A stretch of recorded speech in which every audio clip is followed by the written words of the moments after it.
Ceux qui font Monaco sont au micro. Je suis Geneviève Berthy et bienvenue dans le podcast de Monaco Info.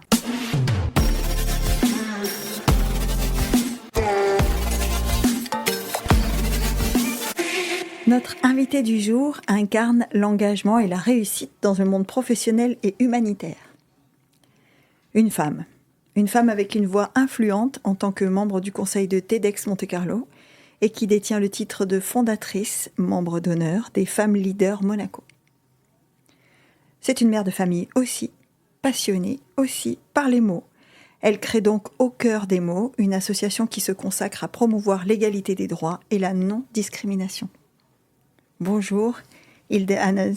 Bonjour Geneviève. Hilde, alors tout ça, ça fait beaucoup, surtout quand on sait que tu es maman de 3 enfants. Exact. Ils sont grands maintenant ? Oui, donc ils sont vraiment grands. Donc j'ai une fille qui a 33 ans qui habite à Londres. J'ai une autre fille donc, qui a 26 ans et Tom, donc le dernier, qui a 23 ans. Ah oui, mais ça n'empêche les responsabilités avec tout ce petit monde autour. Hein. Absolument, donc c'est super d'ailleurs parce qu'en fait, ils me demandent toujours des conseils. Donc on est très liés, donc on est une famille très soudée. Et comment tu as fait ? Parce que maintenant, peut-être qu'avec leur autonomie, c'est différent.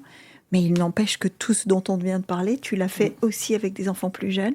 Oui. Comment on fait quand on est une femme engagée, passionnée, impliquée, responsable ? Comment on fait pour trouver l'équilibre entre sa vie de famille et sa vie professionnelle ? C'est vrai que ce n'était pas évident. Donc, mon mari donc, est décédé il y a déjà 14 ans, presque 14 ans, donc le 4 mars 2010. Donc tu es seule très vite. Absolument. Donc les enfants étaient petits, mais c'est vrai que j'ai toujours eu cette vision donc, de vouloir faire plein de choses. Je trouve que c'est intéressant. Je dis toujours que la vie, c'est un peu comme un puzzle. Plus qu'il y a de morceaux, plus que c'est difficile, mais plus que c'est intéressant, passionnant. Et puis bon, quand il y a un petit truc qui va pas, donc, ou un petit trou dans le puzzle, c'est pas très grave parce que la globalité est bien. Ouais. Mais si on n'a que 2-3 choses, donc il y a quelque chose qui va pas, le trou il est plus grand. Alors comment je fais en fait, c'est toujours en gérant les priorités. C'est ça qui est important pour moi. Donc, tous les matins, je me dis, OK, qu'est-ce que je dois faire aujourd'hui ? Qu'est-ce qui est prioritaire ?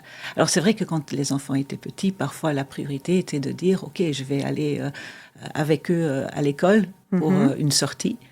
Mais parfois, d'autres moments, je devais leur dire, écoutez, là, je peux vraiment pas. Donc, je suis obligée d'aller au travail parce que j'ai des choses qui sont prioritaires. Et c'est en fait cette gestion de priorité en permanence qui m'a permis de faire plein de choses et de m'épanouir et d'être vraiment heureuse dans tout ce que je faisais en fait. Oui, parce que là, on a parlé de ton engagement humanitaire, associatif dans la société civile, mais en parallèle, tu démarres une société d'informatique. En fait, non. J'avais créé à l'époque une société de communication. Voilà, communication et marketing. En fait, quand mon mari est tombé malade, j'ai vendu cette société. J'en ai toujours gardé 20%, mais j'ai repris une société que lui, il avait, qui s'appelle Blue Wave Software, et dans laquelle sont... Donc aujourd'hui, il y a 15 ingénieurs. Et en fait, on est une société qui fait du développement de logiciels. Et avec des clients, par exemple, comme l'aéroport de Nice, pour lequel on est le deuxième plus grand prestataire, tout à fait. Donc c'est vrai que c'est tout un autre monde, hein, c'est l'informatique. Mais je crois que justement, quand on fait beaucoup de choses, quelque part, on trouve un équilibre global. Voilà, c'est intéressant. L'informatique, c'est plutôt un monde... Enfin, l'informatique, le développement de logiciels, c'est plutôt un monde dont on imagine qu'il est masculin, non ? Oui. C'est assez impressionnant. Donc, on cherche toujours des femmes donc, pour rejoindre notre équipe. Et pourtant, on travaille avec des sociétés de recrutement. Ce n'est pas nous qui faisons vraiment les tris, hein. C'est les sociétés qui nous proposent des personnes. Et on ne trouve pas de femmes. Ce qui fait qu'aujourd'hui, en fait, on n'est qu'avec des ingénieurs masculins. Et pourtant, moi, je suis une grande défenseuse de l'égalité. Voilà. Et bon, après, c'est vrai que ce que nous, on recherche, c'est vraiment assez spécifique. C'est des profils quand même très... C'est pas juste développement web ou des choses comme ça. Donc, c'est... donc c'est peut-être pour cela que c'est un peu plus compliqué. Il y a une expertise assez pointue voilà, exactement. dans ce que vous faites. Voilà, tout à fait. Alors tu disais, je suis une grande défenseur de l'égalité l'égalité homme-femme. Est-ce que tu te dirais féministe? Écoute, je préfère effectivement, je sais pas, le mot féministe est tellement utilisé dans plein de contextes que ça me fait toujours un peu peur de me qualifier moi-même en tant que féministe. Moi, je suis vraiment plutôt une défenseuse ou défenseur de l'égalité des droits hommes-femmes et femmes-hommes d'ailleurs. Ouais. Pour moi, c'est important, donc cette égalité. Aujourd'hui, on sait que ils ont ratifié, par exemple, les droits de l'enfant. Beaucoup de pays l'ont fait. Il y a les droits humains, mais ils ne sont pas respectés, en fait. Donc, il y a les droits qui sont pourtant écrits, noir sur blanc, et tant de pays, tant de gens ne les appliquent pas. Et c'est là que c'est important. Et voilà, donc moi, c'est vrai que tu le sais, je suis très, très proche des enfants, donc j'adore la jeunesse. Et je crois qu'il faut créer une prise de conscience chez ces jeunes personnes, donc pour qu'ils défendent eux aussi cette égalité des droits et qu'ils parlent, en fait. Oui, on a l'impression, vu comme ça, de notre siège, pas de privilégiés, parce que évidemment que même ici, on peut parler de l'égalité des droits ça c'est sûr, hein, mais on a quand même l'impression que ce qui manque aux jeunes filles dans le monde, c'est une voix. Absolument, absolument. Et cette voix, elle est importante, elle doit être entendue, mais elle doit aussi être entendue par les garçons. Et c'est pour ça que pour nous, c'est important de nous adresser aux deux, aux filles pour parler, pour se défendre, pour se positionner, et aux garçons de comprendre que cette égalité est importante, même pour eux, en fait. Est-ce que tu as l'impression que ça progresse? C'est certain que, je dis toujours, il faut faire notre part. Hein. C'est l'histoire du colibri, vous savez. Ah oui, voilà, tu as tout à fait raison. Il faut mettre un petit morceau. Ouais, voilà, il faut toujours mettre donc sa contribution. On peut toujours dire oui, c'est n'importe quoi, c'est grave ce qui se passe.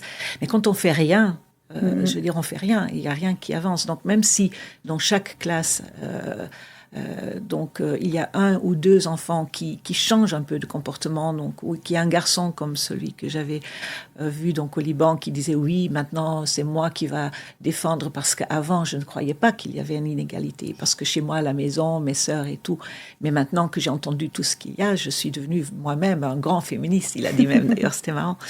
Mais c'est vrai que je pense qu'il faut faire sa part. On peut pas prendre la misère du monde sur les épaules. Je crois que ça paralyse même. Si on voit tout ce qui se passe, je trouve que c'est tellement affreux, tellement terrible. C'est vrai que c'est bouleversant, mais on ne peut pas être sur tous les terrains. On doit faire un focus, et pour Au cœur des mots, et pas que pour les membres, mais également tout ce réseau, parce que derrière il y a les correspondants internationaux, il y a les ambassadeurs, il y a des consuls, il y a des amis, donc plein de gens partout qui nous soutiennent. Et c'est vrai que quelque part de dire on fait quelque chose de concret, même si ça va pas changer le monde. Voilà, c'est le principal, c'est qu'on fasse quelque chose. Voilà. Alors, au cœur des mots, c'est un concours, en fait. Absolument. Donc, au départ, on demande donc de débattre sur un sujet. Et après, en fait, on choisit toujours une classe par pays. Donc, voilà, une classe qui a d'ailleurs, on va dire, la fierté de représenter son pays. Et on leur demande de travailler sur un thème qu'on leur donne, qui est toujours lié à l'inégalité ou à la discrimination. Et d'abord, ce débat existe dans la classe avec le professeur de français. C'est un concours d'écriture francophone et qui se déroule donc dans la classe, guidé par le professeur. Et ensuite, ils vont écrire collectivement, enfin ensemble, un texte qui répond au thème. Et qui est en fait quelque part le résultat de leur débat également sur le sujet. Voilà. Et donc ce texte-là, chaque pays envoie le texte chez nous, chez Au cœur des mots, et puis on anonymise tous ces textes, c'est-à-dire que voilà, que ce soit... on a des pays dans le monde entier qui participent maintenant, je crois qu'on en a dans 70 pays maintenant déjà. Et donc on anonymise les textes et on envoie ces textes à des membres de jury qui, eux, vont lire ces textes, qui vont les noter pas uniquement par rapport au français, mais également par rapport au respect du thème, ou également par rapport à comment on peut dire, donc la magie aussi parfois du texte, la magie de l'histoire. Ouais. Et voilà. Et donc après, ils envoient la grille des notes et c'est là qu'on voit qui est le lauréat. Voilà. C'est très poétique, hein, on reste sur la magie des mots. Et ce qui est incroyable, c'est que toi, tu es flamande d'origine. Oui. Donc le français, c'est pas ta langue maternelle. Non, c'est pas du tout ma langue maternelle. En plus, j'ai fait la philologie germanique, donc même pas le français. Mais je suis une amoureuse des langues, en fait. J'adore les langues. Je trouve que la langue, je suis toujours passionnée, toujours aussi curieuse de toutes ces langues des gens qui parlent entre eux et que je les comprends pas. Je trouve ça assez étonnant. Et j'aime la langue. Et c'est vrai que, bon, il faut être clair. Aujourd'hui, il y a 5 langues. Donc, et le français, c'est la 5e langue au monde qui est parlée. Il y a aussi l'anglais. Bon, on est à Monaco, c'est la langue française. Et c'est vrai que c'est une langue qui fédère aussi. Hein, que le fait de pouvoir parler à quelqu'un de l'autre bout du monde qui parle français, ben, on n'a plus peur, on communique, on apprend à se connaître. Ben oui. Et je trouve que c'est ça qui est intéressant donc, au niveau des langues. J'adore Toi, tu en parles combien de langues? Tu parles le flamand? Le néerlandais. Le néerlandais. Le néerlandais. Pardon, le néerlandais. Voilà, c'est ça. Parce que voilà, le flamand, ce serait donc dans les Flandres, en fait. Oui. Mais bon, c'est vrai que c'est le néerlandais, c'est la même langue qu'aux Pays-Bas. Hein, donc, les Belges disent « je parle néerlandais ». Absolument, on parle néerlandais. Et puis après, bon, je parle bien sûr le français, l'anglais, l'allemand. Et à l'époque, j'ai fait pendant 2 ans du suédois, mais malheureusement, j'ai pas trop souvent l'occasion de pratiquer, et du coup, je l'ai oublié. Tu réfléchis en quelle langue? Aujourd'hui, enfin, en général, en français maintenant. Donc, voilà, c'est la langue que je parle maintenant en permanence. Après, quand je vais aux Pays-Bas ou quand je vais dans ma famille, donc en Belgique, près de Gand, ben là, bien sûr, je reparle ma langue maternelle et là, donc ça revient tout de suite, évidemment. Mais j'ai quitté la Belgique quand j'avais 25 ans. Donc, ça fait plus longtemps que je suis maintenant ici, que je suis dans mon pays natal.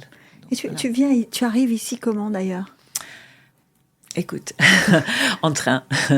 Non, ça c'est bien, ça. C'est bien. Non, je suis venue en train, mais c'est vrai que je suis venue ici parce qu'en fait, j'étais amoureuse. Par amour. Voilà. Et voilà, c'est toujours l'amour. C'est ça, bien sûr, heureusement, hein, que voilà ça. Et en même temps, je voulais aussi j'avais fait donc ces études de philologie germanique et je voulais faire des études de management, des études de post-universitaires. À Gand, en fait. Et puis, bon, j'avais cet ami donc, qui m'a dit, mais pourquoi tu ne fais pas une école de commerce? Donc, ici à Monaco, enfin, en France, pardon, à Sophia Antipolis. Donc, oui. Donc, à l'époque, ça s'appelait le CERAM, le Centre d'études et de recherche appliquées au management. Donc, j'ai fait ce qu'on appelle une admission parallèle, puisque j'avais déjà une maîtrise. Et comme ça, je suis entrée en 2e année directement. Et là, donc, j'ai choisi Affaires internationales. Et j'ai travaillé pendant ces études, j'ai travaillé vraiment pour financer aussi, donc pour 3 sociétés différentes.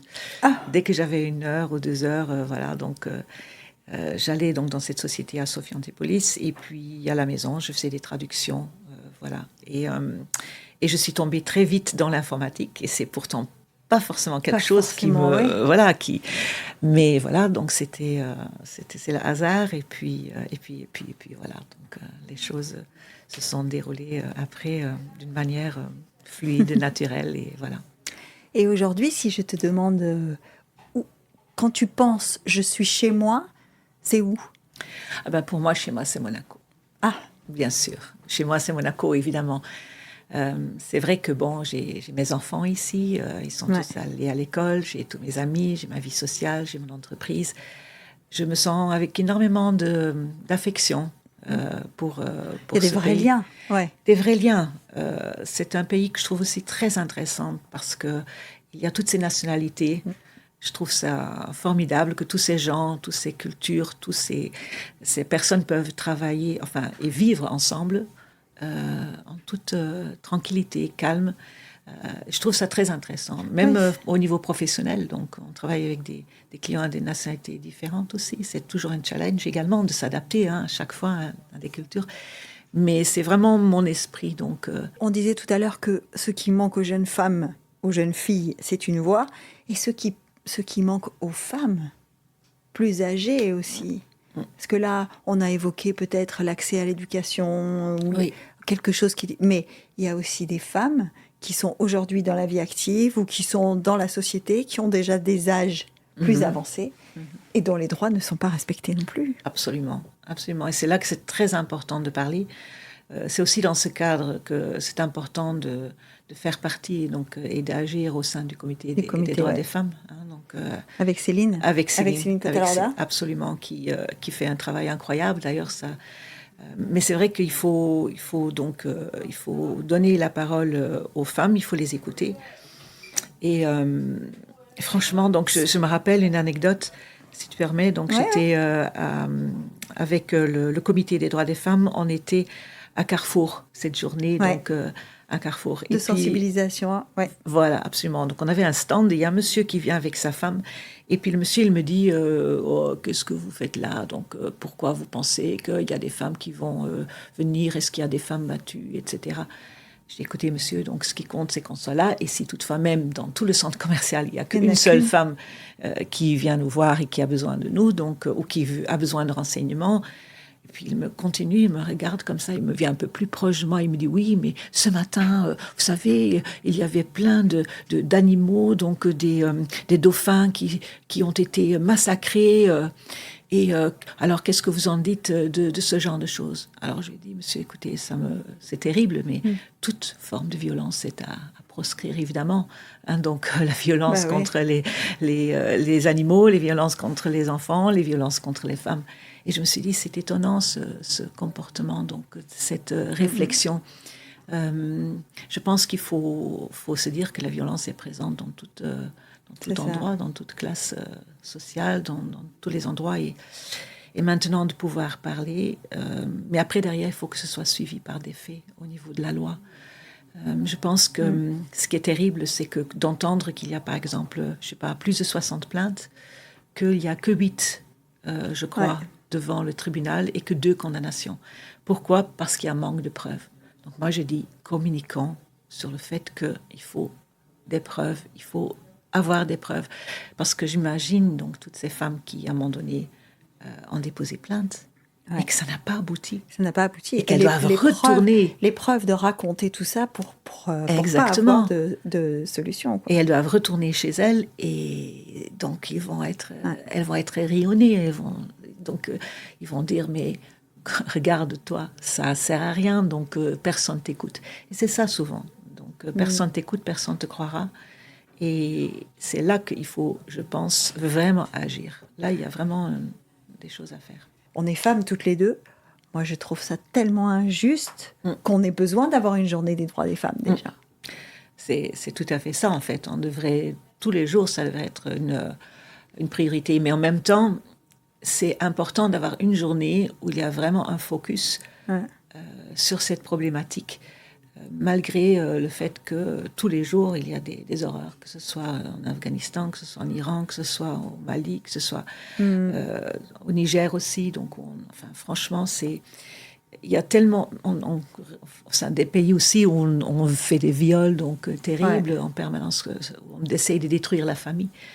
Mais, oui, encore une fois, c'est qu'est-ce qu'on fait? Est-ce qu'on fait rien? Ou est-ce qu'on fait vraiment... à un moment donné, on mobilise toute l'énergie et tous les médias sur ce sujet. Je crois que c'est important quand même de le faire. Oui, parce que là, tu parlais des conflits, tu parlais de pays dans lesquels les femmes subissent des violences, beaucoup de violences. Et là, alors, puisque on parlait de la France ou de Monaco, ce sont des violences dans le cadre du foyer notamment, du ménage, en tout cas du couple. Là, les violences dont tu parles, c'est des violences dans la rue, c'est des violences tous les jours par des gens qui parfois ont le pouvoir. Parce que c'est des soldats... C'est les conflits armés, en fait, qui font que donc il y a beaucoup de violences et qu'on essaye de détruire la famille, Là, malheureusement, encore une fois, on peut rien y faire. On peut juste soutenir et continuer à essayer d'éduquer les enfants pour que eux, qui sont les adultes de demain, ont une autre vision. Après, c'est vrai que l'injustice, que ce soit à Monaco, en France ou ailleurs dans le monde, à partir du moment que c'est injuste, celui qui est victime, il est malheureux. Oui. Pour lui, l'injustice, vous savez, je pense que pour lui, c'est terrible. Je pense, par exemple, quand on a fait le premier concours, donc on avait demandé aux enfants d'écrire une situation d'inégalité telle qu'eux, ils le vivaient. Et il y a quelqu'un qui me disait, oh oui, mais qu'est-ce que la France, qu'est-ce que cette école en France va pouvoir écrire? Parce que bon... oui, l'égalité, ça existe en France. Oui, l'égalité, ça existe en France et tout ça. Et en fait, c'était incroyable. Ils ont écrit un conte, c'était sous forme d'un journal, où c'était une fille qui donc devait répondre, enfin qui devait écrire pour la classe une dissertation sur qu'est-ce que je peux faire, qu'est-ce que je souhaite faire plus tard comme métier. Et elle avait décidé qu'elle voulait être pilote d'avion. Et elle écrit dans son journal, voilà, donc je vais être pilote d'avion, etc. Et elle avait une bonne note et tout, et cette dissertation était sur la table. Et le papa, qui en fait était fermier, qui avait donc des vaches en Auvergne, qui lit cette dissertation et qui dit « Mais mon Dieu, mais ça, c'est pas possible, tu vas pas faire ça. Moi, toute ma vie, j'ai donné à ma ferme. Aujourd'hui, il faut que tu te maries avec un fermier. Parce que, donc, tu comprends, ça, c'est des idées, voilà. » Alors, la fille, dans son journal, est toute triste. Et voilà, heureusement, après, le lendemain, elle écrit que sa maman est venue et que, voilà, donc tout ça s'est arrangé. Mais l'injustice... C'est ça aussi, oui. C'est ça aussi. Et c'est pour cette fille, ça s'est senti aussi comme quelque chose de terrible. Donc voilà, je pense, la victime, bon, elle se sent toujours forcément extrêmement malheureux. Et l'injustice est pareil dans n'importe quelle situation. Si c'est injuste, c'est injuste. Donc voilà. La première chose injuste, c'est que les hommes et les femmes dans le monde du travail n'ont pas les mêmes... Alors toi, tu es les contre-exemples, hein, puisque tu es chef d'entreprise... voilà, mais on a quand même la sensation que encore aujourd'hui, les hommes et les femmes n'ont pas les mêmes chances dans le monde professionnel. C'est exact. Et vous savez, je suis dans un monde quand même assez masculin. Ah oui, on le disait tout à l'heure, oui. Et c'est vrai que je me rappelle quand j'allais voir parfois des directeurs informatiques, il y avait parfois un petit sourire dans le coin de la bouche, dire bon, cette dame, donc elle vient me dire quoi, donc me faire des propositions d'informatique, de solutions, mais bon, est-ce qu'elle sait bien de quoi elle parle, etc. C'est vrai que, voilà, je ne peux pas dire que c'était toujours le cas, hein, parfois c'était aussi l'inverse, mais quand même, c'est pas simple. Et après, bon, au niveau de... Aujourd'hui, je crois que ça s'est beaucoup amélioré, sincèrement, donc j'ai vu quand même une évolution intéressante, en tout cas. Tu dirais quoi, sur les 10 dernières années? Oui, sur les dernières années, oui, les 5-10 dernières années, oui. Je trouve que ça a quand même bien évolué. Après, au niveau de salaire et tout, c'est vrai que pour moi, moi j'ai eu des jeunes femmes avant, quand j'avais mon entreprise de communication, donc elles étaient payées de la même manière, je vais dire. Bon, moi, j'ai jamais eu de soucis, en fait, de ce côté-là. Oui, mais on est quand même tenté de se dire, alors, tu es l'ancienne présidente de l'association des femmes chefs d'entreprise de Monaco. Hein. Oui. Est-ce que c'est un sujet dont vous parliez beaucoup? Sur les salaires notamment, hein? Oui, en fait, à l'époque, on avait décidé, je faisais aussi partie de cette organisation pour l'attractivité de Monaco. C'est le CSA? Voilà, exactement. Donc pendant 6 ans, et à l'époque, c'était avec Monsieur Cancagno, et j'avais proposé qu'on faisait une enquête auprès donc des femmes chefs d'entreprise Monaco, une enquête qui avait 2 volets, un volet donc personnel et un volet professionnel, pour dire donc ce qui allait et ce qui n'allait pas. D'accord. Et donc on a fait une synthèse de tout cela et qu'on a donc remis au CSA, et donc effectivement ça a été intéressant de constater, par exemple, une des choses, c'est qu'il n'y avait pas de statistiques au niveau des femmes. C'est ça. Et on est allé voir à l'époque avec une des membres, Sabine Holtz, on est allé voir donc Sophie Vincent à l'époque, qui faisait partie, qui s'occupait de... Voilà, absolument. Ouais. Et on a donc travaillé ensemble sur un questionnaire aussi, sur, on a expliqué que c'est important, parce que, par exemple, quand on partait avec, à l'époque, c'était la Chambre de développement économique, maintenant c'est le MEB, ben, en fait, on parlait de statistiques, mais jamais on parlait aussi donc, du tissu féminin. Donc, et ça, c'est important aussi, de se dire que pas toutes les femmes sont donc sur la plage. C'est et ça, voilà, on n'ose pas. Voilà, on n'ose pas, exactement. Et suite à cela, ils ont sorti le premier bulletin qu'on a donc reçu la veille de nos 15 ans, parce que ça faisait 15 ans que l'association existait. C'était en 2019, donc voilà. Et du coup, on a édité ce petit bulletin. On a fait comme un rouleau, un percament, et on a offert à toutes les personnes qui sont venues à notre soirée d'anniversaire. Ah. Et c'était le premier bulletin. Et c'est vrai qu'à l'époque, c'était très intéressant parce que Sophie Vincent était très, très à notre écoute et elle a tout de suite enchaîné. Et puis, je crois qu'aujourd'hui même, ça continue. Hein, donc, tous ces bulletins donc, concernant les femmes. Et à chaque fois, ça se précise, ça se développe, ça devient de plus en plus important et connu. Et du coup, on peut aussi parler de tissu féminin, donc de l'économie que représentent les femmes chefs d'entreprise. Ce qui est étonnant quand on t'écoute, c'est qu'on se rend compte qu'en fait, ce qui manque, ou ce qui aide en tout cas, c'est le marketing, parce que il manque le marketing féminin. Oui, il manque le marketing féminin, il manque, ce sont des moteurs. C'est dans ce sens que quelqu'un comme Céline, qui est le moteur par rapport au Comité des droits des femmes, effectivement, donc l'IMC aussi, communiquer. Et c'est vrai que le MEB aussi, doit communiquer. Et c'est vrai qu'à l'époque, quand j'étais présidente, on est parti, je crois que c'est en Tunisie. Et là, donc, on avait signé, pendant ce déplacement, un accord aussi de travail, de coopération, exactement, entre la Tunisie et Monaco. Et c'est vrai que c'était chouette d'associer, parce que moi j'aime bien qu'on travaille ensemble. Je trouve toujours un peu dommage que chacun veut rester dans sa cage et de dire ok, c'est moi, c'est mon terrain. Moi j'aime bien, je trouve que les synergies c'est important. Donc voilà, une synergie, ça permet d'aller plus loin, de toucher plus de monde. Comme ce qu'on a fait d'ailleurs l'autre jour avec les Sœurs Optimistes et les Zonta.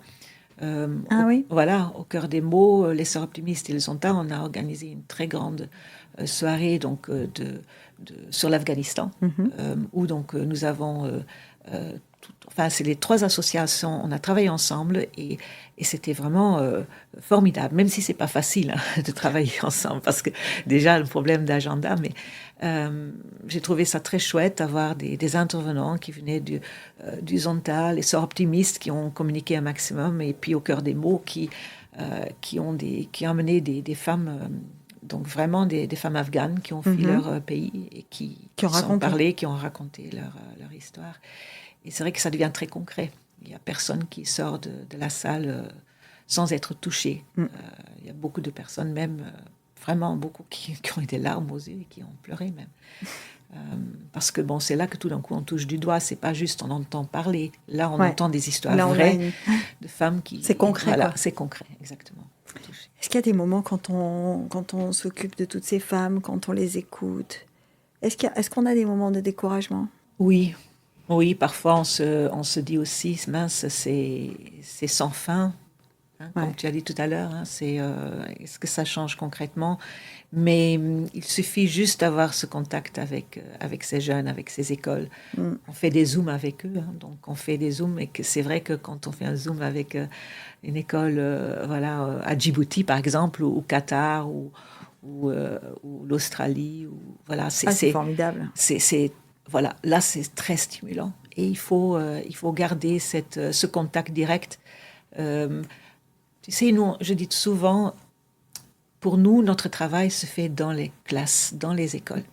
On ne communique peut-être pas assez, c'est vrai, mais parce que donc je pense que notre énergie, on doit la mettre là, chez ces jeunes, chez les professeurs qui sont fantastiques, hein, les professeurs qui mènent ces débats, qui sont aussi très engagés.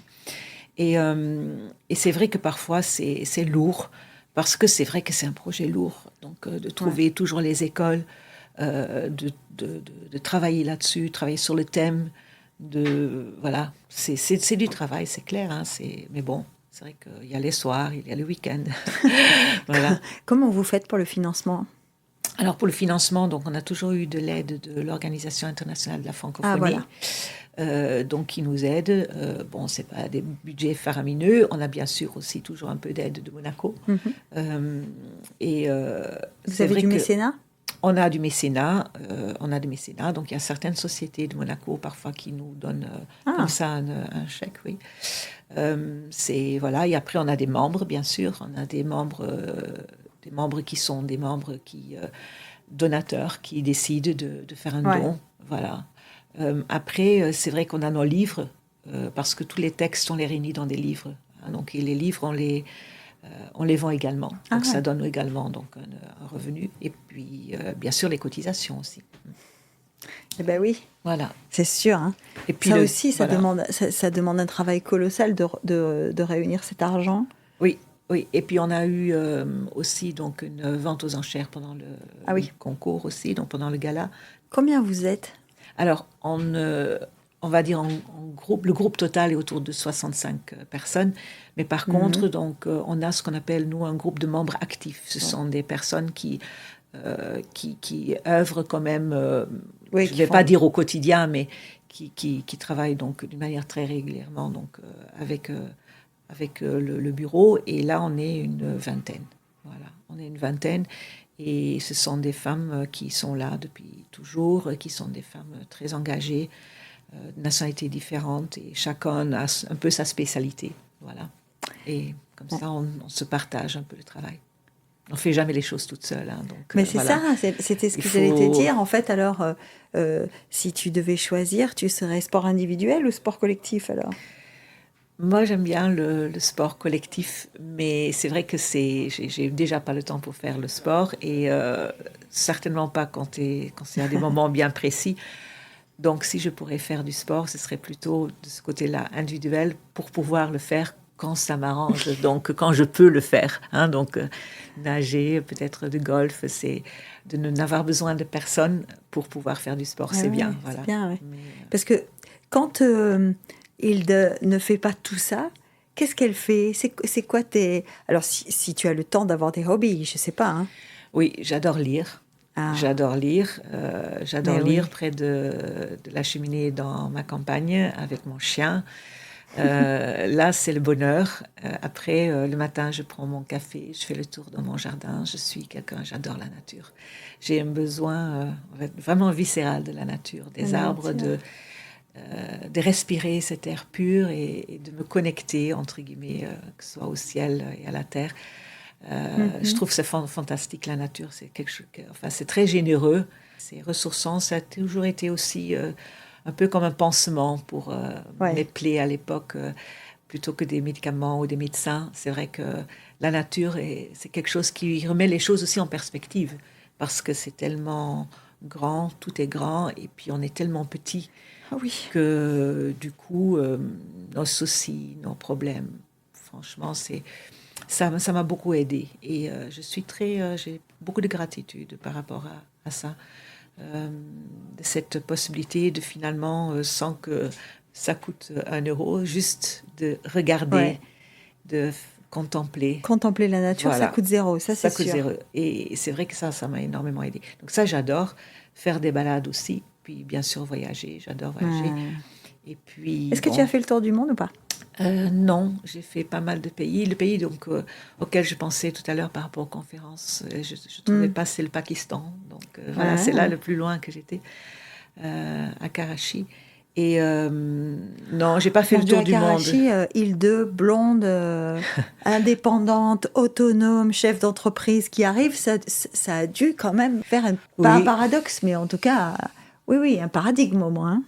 bah, je sais pas. En tout cas, bon, j'étais accueillie, hein, j'étais avec mes copines de là-bas, donc avec Jasmine et tout ça. Donc c'est vrai que c'était dans ce cadre-là qu'on m'avait demandé d'intervenir. Mais c'est vrai que j'aime beaucoup voyager, que ce soit les pays asiatiques. J'étais en Chine, au Japon, voilà, l'Afrique aussi, bien sûr. Beaucoup, beaucoup Oui, l'Afrique. oui, parce qu'en Afrique, tu es aussi alors à part avec Au cœur des mots où tu es active, mais tu es aussi active avec les chefs d'entreprise monégasques en Afrique. Hein. Oui, on avait fait, aujourd'hui avec justement Au cœur des mots, on a lancé un nouveau projet aussi, on crée des bibliothèques également. Ah oui. On crée maintenant des bibliothèques dans les écoles. Et là, donc, on va commencer d'ailleurs avec le Sénégal. Mais c'est vrai que tu as raison, en 2008 et 2012, on avait lancé des projets d'entrepreneuriat féminin pour justement les femmes, pour les aider à créer leur entreprise dans le domaine numérique. Et on les a accompagnés. C'était l'objectif, c'est pas, voilà, donc on donne de l'argent ou non, c'était un business plan et derrière un suivi. Vraiment, c'était du mentoring, hein, c'était lourd de suivre. Et après, au bout d'un an, on faisait vraiment l'inauguration officielle, etc. Et d'ailleurs, j'ai toujours des contacts. Donc, il n'y a pas longtemps, c'était en octobre, je suis allée à Dakar. C'était dans le cadre de notre projet avec le Club d'entrepreneurs monégasques en Afrique, où on avait donc financé avec la Fondation Princesse Charlène un beau projet pour la natation, pour apprendre des femmes et des jeunes filles. Ça s'appelait Nager au féminin.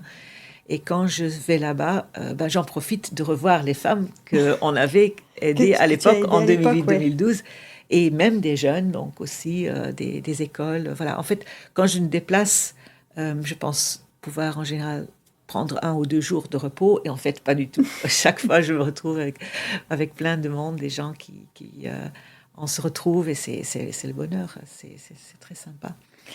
En famille, parce que là, tu parles de tellement d'activités, tellement de choses qui t'intéressent. En famille, est-ce que les enfants ont, à un moment donné, réclamé que leur mère fasse moins ? Je pense qu'aujourd'hui, ils le font un peu plus qu'avant. Avant, oui. Avant, c'est vrai que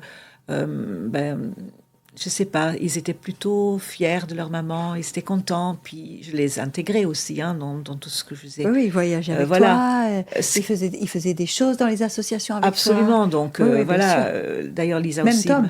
Même Tom, il s'occupe de mettre nos podcasts en forme, parce qu'on a aussi notre podcast à nous, donc, qui s'appelle La Chronique. Qui s'appelle La Chronique. Voilà, exactement. Et c'est vrai que non, ils ont compris que c'était nécessaire pour mon équilibre, d'autant plus que leur papa, donc n'étant plus là, ils ont compris que mon bonheur, c'était aussi de pouvoir me réaliser dans d'autres choses. C'est plutôt aujourd'hui où ils disent, bon maman, est-ce que tu veux pas prendre un peu plus de temps pour toi? Donc c'est peut-être important. Bon, c'est vrai que l'âge avance, donc Tu as déjà des petits-enfants ou pas? Pas encore. Ça sera peut-être un déclic. Absolument. Mais c'est vrai que j'ai réuni mes enfants régulièrement. On était partis tous ensemble avec mon beau-fils et l'habit de Lisa. On est partis ensemble donc en voyage en novembre. Là, je les réunis pour Pâques. Ils viennent tous. On va aller dans le Cotswold, donc dans le sud d'Angleterre. Donc c'est vrai que on est une famille, comme je disais, très très unie, et puis tout le monde est toujours très partant pour être ensemble. Tout le monde s'entend bien, et c'est important. Et pour moi, c'est important aussi, parce que le jour où je serai pas là, je serai contente de savoir que eux, ils s'entendent bien, qu'ils s'entendent bien. Comme moi avec mes sœurs, j'ai aussi grandi dans une famille. Parce que j'allais te dire, tu es une famille nombreuse. J'ai 2 sœurs, donc voilà, mais c'est déjà une jolie famille, donc avec des parents très très très proches aussi, engagés. Puis c'est vrai que mes 2 sœurs, c'est en fait un peu mes meilleures amies aussi. Je m'entends extrêmement bien avec elles. Et puis les enfants de mes sœurs s'entendent très bien avec les miens. Donc même là, il y a vraiment une vraie cohésion, oui. Voilà. Est-ce que ta maman a travaillé?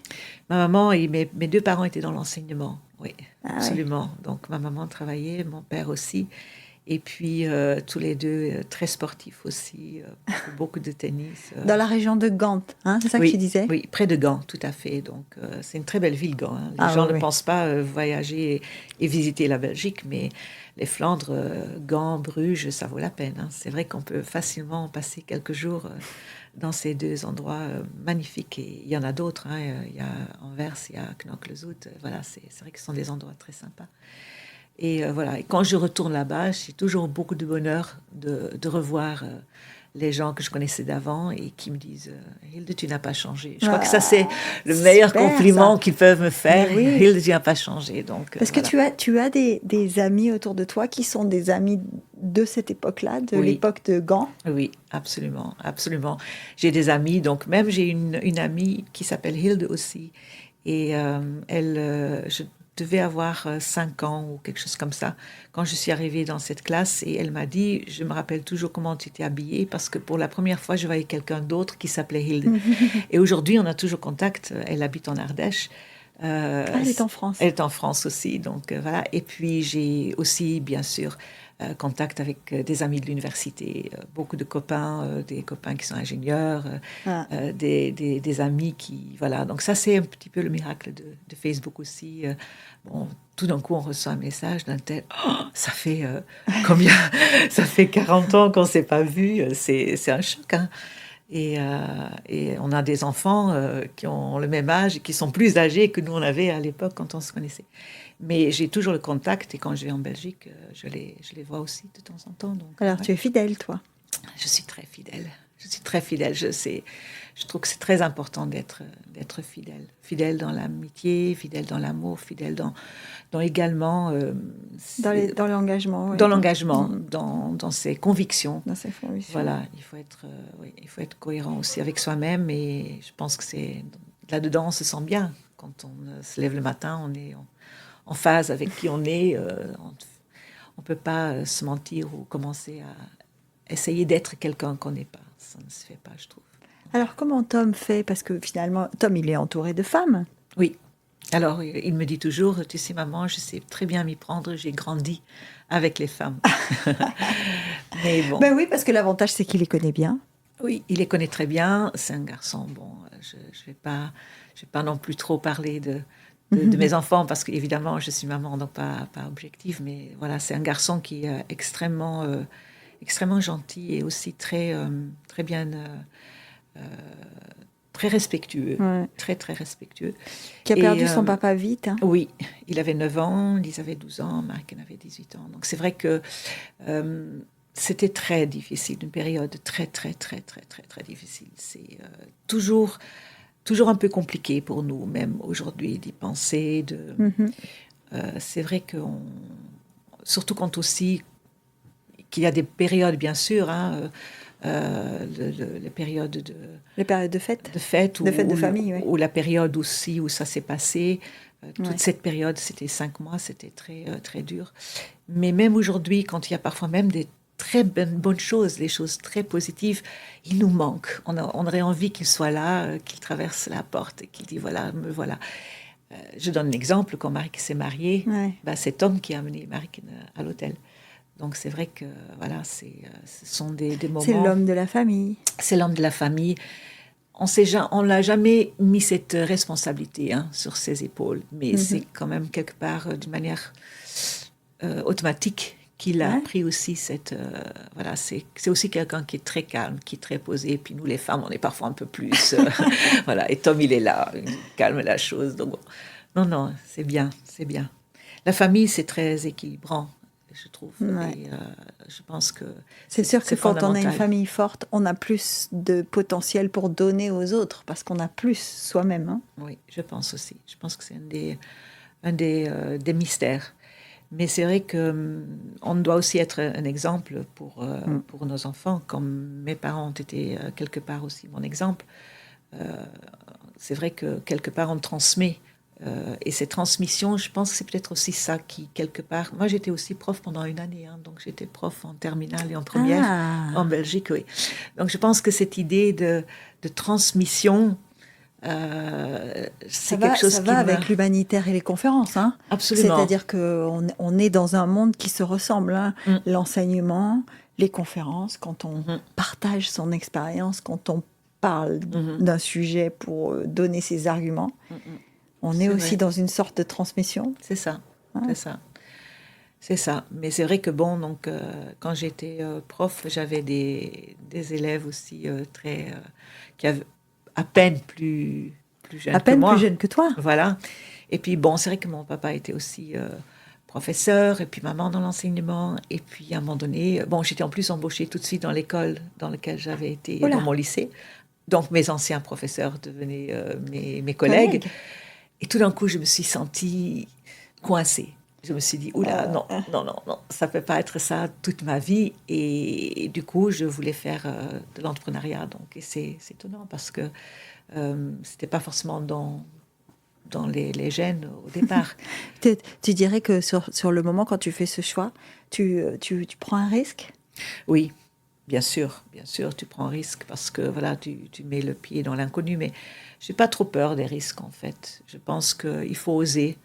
Je pense que l'échec est possible, mais est-ce que l'échec, c'est parce qu'on n'a pas réussi ou est-ce que l'échec, c'est parce qu'on n'a pas osé? Moi, je préfère tenter, et puis voilà. Donc, je pense que c'est quelque chose, d'ailleurs, qui probablement bloque beaucoup les femmes. C'est le fait de ne pas oser, parce qu'on est perfectionniste, on voudrait que tout soit parfait, on est très exigeante. On a plus de charge mentale que les hommes, quand même. Je pense. Et c'est ce poids de tout ce à quoi on pense. Oui, voilà. Avant la décision. Voilà, tant que les hommes, hop, ils y vont, et puis voilà. Bon, mais moi, je pense qu'il faut vraiment qu'il faut oser, et puis rien n'est forcément non plus définitif. Hein. Je veux dire, on va faire un chemin. Si on se trompe, ça peut arriver, on recule, on prend un autre chemin. Mais on apprend quand même à chaque fois. Je pense que c'est ça qu'il faut se dire, on apprend à chaque fois. Évidemment, voilà. Après, en tant que maman, on aimerait bien que... C'est la question que j'allais te poser. Tu as été une maman dirigiste ou une maman permissive? Je pense permissive, sincèrement. Je pense que mes enfants le diront aussi si tu leur demandes. Je suis assez permissive dans le sens où je suis permissive, mais j'ai toujours été là. Je crois que c'est donc d'être à côté d'eux et de voir, ça inspire confiance, on voit comment ils font, et du coup on peut leur donner, on peut leur laisser donner du champ. Ouais. Exactement. Mon éducation était très sévère. Hein. Mes parents étaient quand même très sévères. Et bon, c'était pas toujours facile. Non. Mais c'était peut-être une génération aussi. Oui, j'allais te dire, c'est peut-être une question de génération, parce que la sévérité, ou en tout cas une certaine rigidité, parce qu'on dit parfois sévère, c'était aussi très rigide. Hein. Il y avait pas beaucoup de place pour l'improvisation dans ce type d'éducation. Peut-être que ça a évolué avec notre société. C'était peut-être la partie... Oui. En France, il y a eu mai 68, peut-être qu'en Belgique, il y a eu quelque chose comme ça aussi, mais je pense qu'avant mai 68 et après, la société était quand même moins rigide. Oui, je pense pas que eux soient conscients qu'ils étaient sévères. Je pense qu'ils ont toujours fait, et c'est pour ça que j'ai jamais dit quoi que ce soit, ils ont toujours fait ça avec un bon cœur. C'est toujours pour faire au mieux. Bien sûr, avec amour, toujours. D'ailleurs, c'est un couple incroyable, mes parents. Donc, ils se sont mariés assez jeunes, et on dirait qu'ils sont encore des jeunes amoureux. Ils marchent dans le jardin, main dans la main. Mes parents, ils s'embrassent souvent. Il y a beaucoup, beaucoup, beaucoup de tendresse. Beaucoup de tendresse. C'est ça aussi un très, très bel exemple. Et c'est vrai que c'est toujours très touchant de les voir ensemble.